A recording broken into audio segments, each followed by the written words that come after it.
conspiracy theories abound in American politics. Well, you focus in a lot on Clark, but I mean, again, obviously, he's just one of the super gophers on the ground. No, he was the top man. He was what was called in some quarters a super lawyer. He was the boss of Texas, according to Reader's Digest, as early as 49. He was running the state.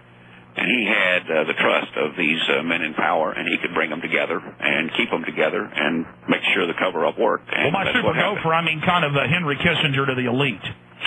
It really was, and when you say elite, you're really talking the elite. These were the top guys, and you very seldom get to see how they really operate. Well, let's name them. Hunt and... Well, you had Big Oil in Dallas, and Big Oil there was Clint Murchison himself, and you had Hunt, and you had a couple others. D.B.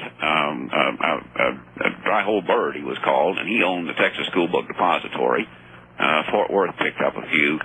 These men were the men who were multimillionaires in the 50s and became billionaires in the 60s under Johnson's helping them out. So they got their money. They were happy. And these were the guys. You can also pick up the military-industrial complex in Dallas. Like I say, it was pretty well financed by Big Oil. And then you can go down to Houston and see the other friends that Johnson had down there. And you can follow Clark as he talks to these different groups, and that's laid out in the book. And this was all going on, and there was a lot of unhappiness. And you got to remember now, Big Oil had plenty of money, and a lot of that had gone into the military-industrial complex. And Big Oil did not like John Kennedy, while they were willing to work closely with Lyndon Johnson. I mean, after all, he'd been their lobbyist on the floor of the Senate while he was there.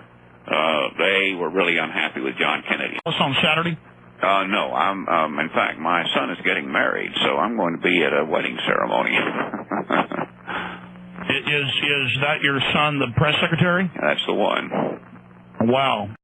The other is your father, Barr McClellan, has written a book that's coming out next month. It's called Blood, Money, and Power: How LBJ killed JFK. And I'm wondering if you agree with your father that President Johnson was behind the assassination of President Kennedy. Yeah, thank you for the opportunity, but I'm not going to have any comment on it. Thanks. Address those issues.